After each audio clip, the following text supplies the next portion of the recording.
It's complicated. Yan po ang sagot ni Pangulong Bongbong Marcos nang tanungin siya ng isang reporter kung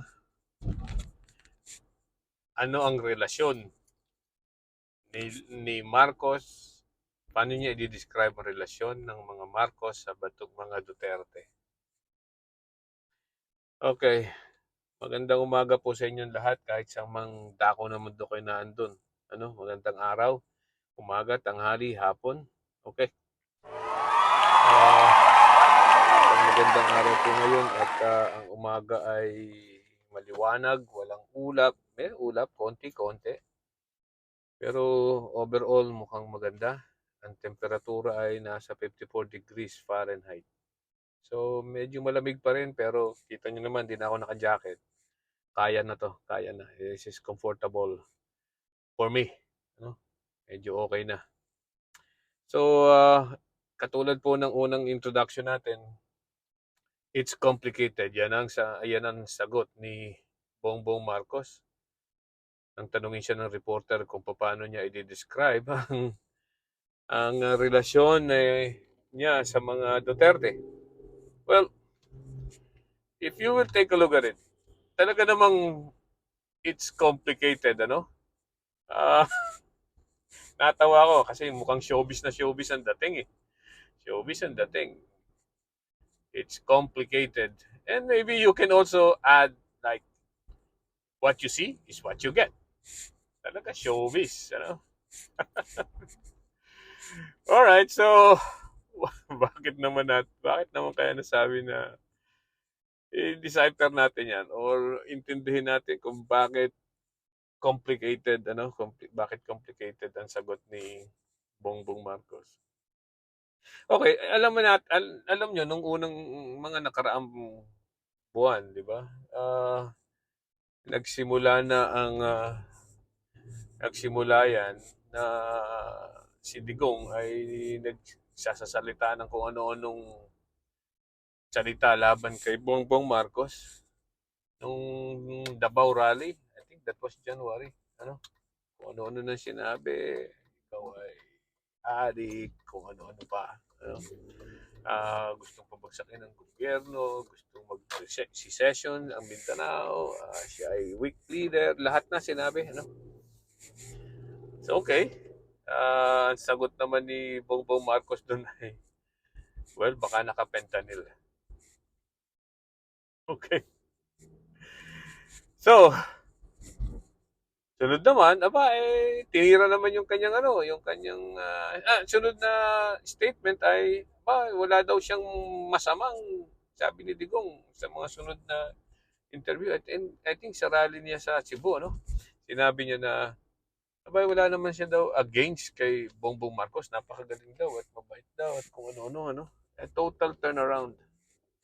180 degrees. Bumaligtad uli. So, okay, maganda na para kay Marcos yan.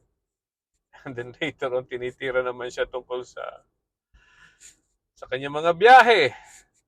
It was nasa Europe siya noon na sinasabi nagpapasarap lang daw at namamasyal and everything. Talagang sinagot pa rin ni Marcos yun. At pinakita yung schedule niya na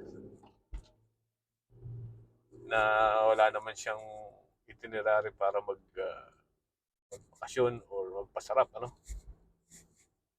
So, and then ito na naman, tinitira na naman siya. Uli, itong huling rally sa Tagum City. I mean, hindi naman rally, that I think it's peace rally or conference, media, whatever. Sinasabi niya, minumura pa niya na even go down to the level of discussion na, hey, ikaw ay hanggang second year college ka lang. Talagang ang baba ng diskusyon, personal so, talagang ngayon, masasagot ni Bongbong Marcos na ano ba yan, ang gulo-gulo talaga nitong si Digong, Pang kalatang utak. Kaya siguro nasagot niya siya, kaya nasabi niyang it's complicated. yung relasyon niya. Napakahirap nga namang intindihin, basahin nun, ano? Ay, pero kung tutusin nun, napakadaling basahin nun eh. No? Yan ay simpleng pag, pag, pag-express ng kanyang nididigong ng kanyang sama ng loob or kung ano yung naluloob niya during that time. Ano? Palagay ko may nagdidikta na lang kay Digong kung ano sasabihin niya eh. At the moment, kung ano yung nasa isip niya o kaya kung ano ang issue, ano? So, talaga pong medyo mahirap ang relasyon nilang dalawa. Pero ako yung nagtataka naman dito kay Bongbong Marcos, ano? Despite the fact na meron na talaga siyang tinitira siya ng lantaran itong mga Duterte, ano? Eh, tinatago pa rin niya. At talagang parang itinatanggi pa rin niya na meron silang hidwaan ni Sara Duterte, yung kanyang vice president, ano? Isang Duterte pa rin, ano? Tandaan mo. Si Sara ay vice president at kabilang sa cabinet ni Bongbong Marcos as department secretary of education, ano? Sa department head. So, kasama yan sa pamilya ng executive. Pero itong si Sara naman ay tandaan yan. Marami nang sinabi yan na salita na against kay sa panisiya ni Bongbong Marcos. Ano? Minsan pa nga sumama yan sa sumama yan sa rally na ang isinisigaw ay ibagsak ang rehimeng Marcos o nagpaparesign kay Ferdinand Marcos. At mga kasamahan din ni Duterte, ng mga Duterte, itong si Pantaleon Alvarez, si Congressman Pantaleon Alvarez, na lately ay sinasabihan din na nagsasalita din ng mga salita at inuudyukan pa ang Armed Forces of the Philippines na alisin ang suporta sa presidente ng Pilipinas. Kasi daw ay mga dahilang binibigay sa alanganin ng bansang Pilipinas. Sa pagkampi ng Pilipinas sa ibang bansa at laban sa China, no? Okay, so talagang mahirap nga, ano? It's really complicated. Pero nasabi na rin natin itong nangyayari sa atin na yung sinabi ni Pantaleon Alvarez at inuudyukan ang Armed Forces of the Philippines in a public rally, in a public place, kung saan maraming nakikinig, mga tao niya o mga naniniwala sa kanya. Inuudyukan ng AFP na huwag suportahan at alisin ng suporta sa presidente. Aba, ang alam ko po dyan, ayan ay krimen sa ginawa ni Pantaleon Alvarez. Ayan ay inciting to sedition. Ano? Aba, ayan po ay krimen na sa tingin ko ay medyo malaki-laki din ng kaparusahan. May pagkakakulong ho at I think, if I'm not mistaken, it is 400,000 pesos, ang fine. Plus imprisonment. I mean, there is a substantial to. Ang imprisonment ata is 4 to 6 years, something like that. Correct me if I'm wrong. Medyo nangangalawang na po ang ating revised penal code.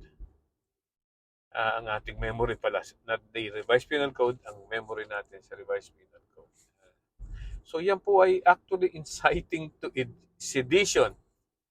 Ibig sabihin, pag yan ay inuudyukan mo ang mga tao na magwala o umalis sa